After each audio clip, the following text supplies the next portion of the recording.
నా గౌరవానికి భంగం కలిగిస్తుంది, నా నాయకత్వం పట్ల అపోహలను కలిగిస్తుంది.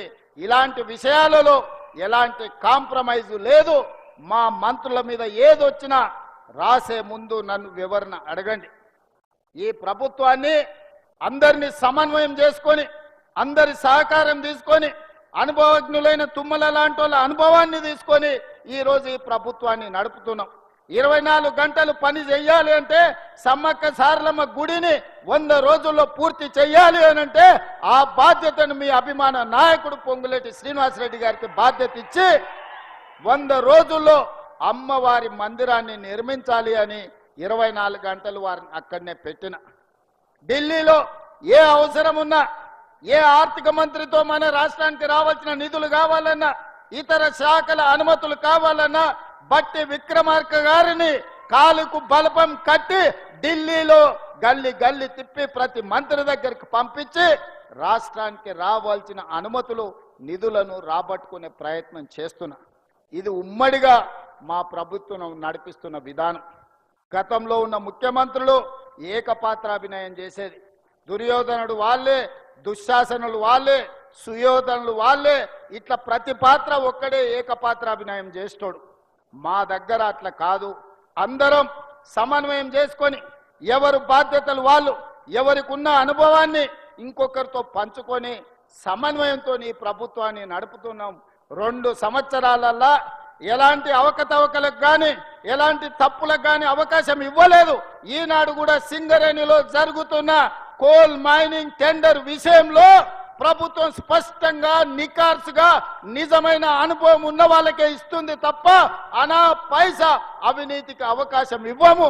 దయచేసి నా సహచర మంత్రుల మీద వార్తలు రాసే ముందు నాతో వివరణ తీసుకోవాల్సిందిగా నేను పెద్దలకు విజ్ఞప్తి చేస్తున్నా. మిత్రులారా, ఈనాడు ఖమ్మం జిల్లా ప్రజలు తెలివైనోళ్ళు. ఖమ్మం జిల్లా ప్రజలు పోరాటానికి ప్రతిరూపం.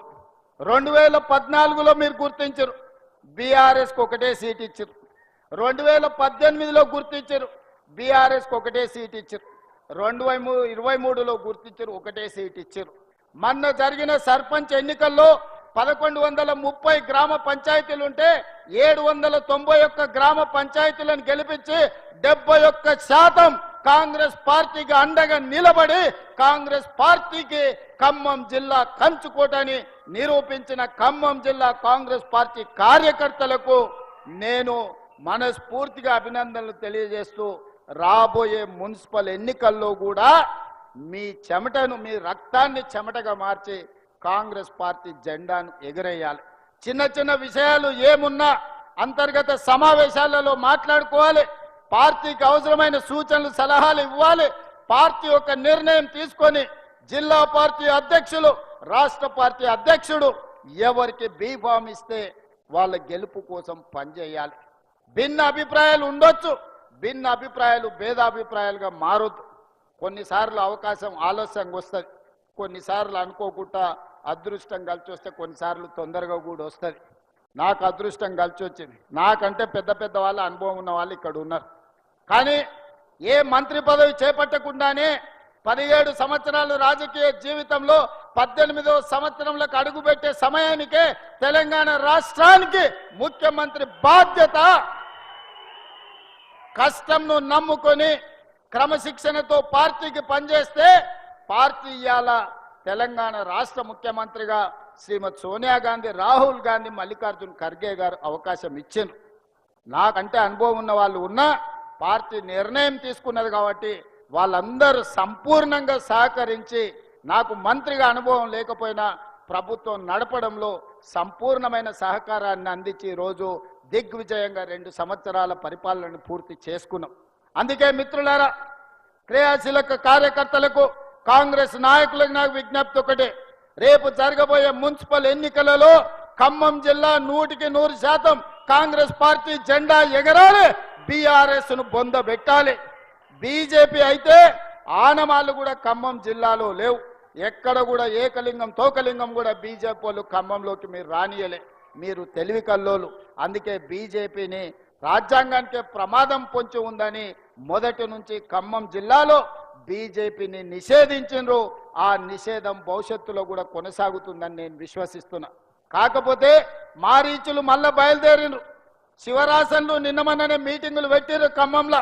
శివరాసన్ మాటలు నమ్మో, మారీచుడి మారువేషంలో వచ్చినోని నమ్మో, ఒకటో ఆరో అక్కడ ఇక్కడ తులసి వనంలో గంజాయి మొక్కల్లాగా ఎవరన్నా గెలిపిస్తారంటే గెలిచినోడు మళ్ళీ మీ కాళ్ళల్లో కట్టబెట్టి ఖమ్మంకు వచ్చే ప్రాజెక్టులను నిలిపివేసే ప్రమాదం ఉన్నది. ఇవాళ మిత్రులు శ్రీనివాస్ రెడ్డి గారు ఇక్కడ నుంచి ఎమ్మెల్యే మంత్రిగా ఉన్నాడు కాబట్టి మున్నేరు పాలేరు ప్రాజెక్టు ఇవాళ మనం తెచ్చుకోగలిగినాం. ఇవాళ నర్సింగ్ కాలేజీని ప్రారంభించుకోగలిగినాం. ఇవాళ జేఎన్టీయూకి అవసరమైన నిధులను ఇచ్చుకోగలిగినాం. సీతారామ ప్రాజెక్టును ప్రారంభించుకోగలిగినాం. భవిష్యత్తులో పనులను కొనసాగించే పరిస్థితి ఉన్నది. ఇవాళ భద్రాచలం టెంపుల్ ఆయల్లో 100 కోట్లు ఇస్తా అని చెప్పి ఆటాన కూడా ఇవ్వకుండా, ఒక్క రూపాయి కూడా ఇవ్వకుండా రాముల వారిని కూడా ఆయన మోసం చేస్తే మనం భూసేకరణ కోసం నిధులు ఇచ్చినాం. భూమి సేకరణ జరిగిపోయింది. తొందరలోనే భద్రాచలం రాముల వారి మందిరాన్ని అయోధ్య రామ మందిరం తలపించే విధంగా ఈరోజు మనం నిర్మాణం చేసుకుంటాం. వాటికి అవసరమైన నిధులను మంజూరు చేసే బాధ్యత మా అందరి మీద ఉన్నది. మా కోరం కనకయ్య చెప్తున్నాడు, మున్నేరు వాగు నుంచి ఒక చిన్న లిఫ్ట్ పెడితే 3 మండలాలకు నీళ్లు వస్తాయి. మాది మొత్తం కరువులాగా ఉన్నది. మీరు ఆలోచన చెయ్యాలి. బట్టి గారు